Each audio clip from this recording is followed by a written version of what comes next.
미사일을 그냥 막는 게 아니라 아예 전쟁의 규칙 자체를 바꿔버리는 그런 방어막이 우주에 생긴다면 어떨까요? 네, 오늘 바로 그 엄청난 개념 골든돔에 대해 한번 제대로 파헤쳐 보겠습니다. 자, 이걸 보세요. 민간의 혁신이 곧 미국의 안보다. 와, 이 한 문장이요. 오늘 우리가 얘기할 국방 패러다임의 진짜 핵심을 그냥 꿰뚫어 버립니다. 민간 기술을 국가 방어의 심장부로 끌어들인다니 정말 놀라운 생각 아닌가요? 좋습니다. 그럼 먼저 이 새로운 방패라고 불리는 골든돔이 도대체 뭔지 그 정체부터 한번 살펴보시죠. 골든돔, 이게 그냥 미사일 막는 방패 이런 게 아니에요. 생각의 차원이 다릅니다. 민간 기업이 쏘아올린 위성이랑 군사 위성을요, 하나의 거대한 데이터 두뇌로 묶는 거예요. 그래서 위협을 미리 예측하고 막아내는 그런 차세대 방어 아키텍처라고 보시면 됩니다. 이 흐름을 한번 보세요. 재밌습니다. 80년대 그 유명한 레이건 대통령의 스타워즈 계획 기억나시죠? 거기서 시작해서 2000년대에는 땅에서 쏘는 요격 시스템으로 갔다가 마침내 2025년 골든돔까지 온 겁니다. 이제는 미사일 자체보다도 데이터가 더 중요해진 그런 하이브리드 시대가 열린 거죠. 완벽한 안보로 향한 미국의 집념이랄까요? 계속 이렇게 진화해 온 겁니다. 자, 그럼 이 시스템의 진짜 비밀은 뭘까요? 미사일이 아니라 데이터라는데 도대체 뭐가 어떻게 다른 건지, 과거랑은 차원이 다르다는 그 패러다임의 전환, 지금부터 들여다보겠습니다. 이 모든 걸 가능하게 만드는 열쇠, 바로 민군융합이라는 개념입니다. 말이 좀 어렵죠. 쉽게 말해서 민간 기업들이 쏘아올린 그 수많은 위성 네트워크를 국가 방어의 맨 앞줄에 세우는 전략, 바로 그거예요. 이 표를 보시면요, 차이가 확 느껴지실 겁니다. 예전에는 얼마나 좋은 미사일이 있냐, 이게 핵심 자산이었잖아요. 근데 이제는 데이터 네트워크 자체가 자산이 된 거예요. 성공의 기준도 미사일 몇 개 있냐가 아니라 데이터가 얼마나 빠르고 안정적으로 흐르냐, 즉 복원력으로 바뀌었고요. 주도하는 플레이어도 보세요. 정부랑 방산업체뿐만 아니라 민간 테크 기업들이 들어왔죠. 이건 말 그대로 게임의 룰 자체가 바뀐 겁니다. 그럼 이 어마어마한 네트워크를 누가 까느냐? 바로 우리가 잘 아는 스페이스X, 그리고 맥사, 플래닛랩스 같은 민간 우주 기업들입니다. 이 회사들이 쏘아올린 수천, 수만 개의 위성들이요, 24시간 내내 지구를 샅샅이 훑어보면서 국가의 새로운 눈과 귀가 되어주고 있는 거죠. 자, 그럼 이 거대한 네트워크가 실제로 어떻게 돌아가는지 궁금하시죠? 이게 좀 복잡해 보일 수 있는데 제가 딱 3개의 층으로 나눠서 아주 쉽게 설명해 드릴게요. 네, 핵심은 바로 이 숫자 3입니다. 골든돔의 모든 것은요, 이 3개의 층이 어떻게 맞물려 돌아가는지를 이해하면 끝입니다. 자, 구조를 한번 뜯어볼까요? 맨 아래 1단계 상업계층입니다.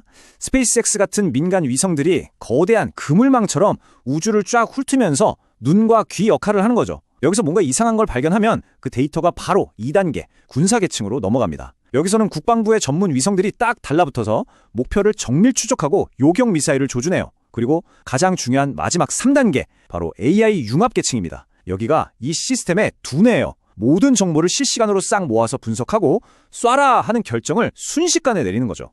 그러니까 탐지에서 격추까지 걸리는 시간이 말도 안 되게 짧아지는 겁니다. 이걸 우리 몸에 비유하면 이해가 정말 쉬워요. 민간 위성들은 온몸에 퍼져 있는 감각신경 같은 거예요. 위험을 감지하는 거죠. 그럼 군사 자산들은 명령에 따라 움직이는 근육이고요.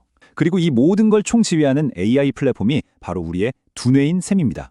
지구 전체로 덮는 거대한 신경계, 정말 딱 맞는 비유죠? 자, 그런데 이렇게 거의 완벽에 가까운 방패가 등장하면 세상은 이걸 어떻게 볼까요? 이제 기술 얘기는 잠시 접어두고 이 골든돔이 몰고 올 어마어마한 지정학적 후폭풍에 대해 이야기해보겠습니다. 여기서 아주 근본적인 질문 하나를 던져봐야 합니다. 만약에 정말로 뚫을 수 없는 완벽한 방패가 생긴다면 역설적이게도 세상은 더 위험해지는 거 아닐까요? 아니나 다를까 중국과 러시아가 가만히 있지 않죠. 바로 강력하게 반발하고 나섰습니다. 이 시스템이 기존의 힘의 균형, 즉 전략적 안정을 완전히 깨뜨린다는 게 이들의 핵심 주장이에요.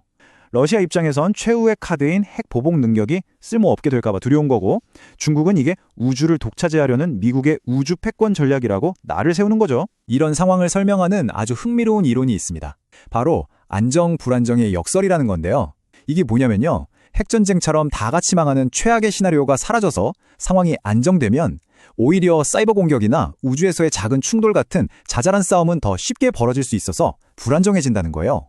그러니까 가장 큰 걱정거리가 없어지니 오히려 사소한 다툼이 더 잦아질 수 있다는 역설이죠. 자, 그럼 이 거대한 힘의 게임판 위에서 한국 같은 미국의 동맹국들은 어떤 입장에 놓이게 될까요? 이게 정말 복잡한 문제입니다. 선택지는 크게 3가지로 볼 수 있습니다. 첫 번째, 미국과 더 깊숙이 손잡고 안보를 강화하는 거죠.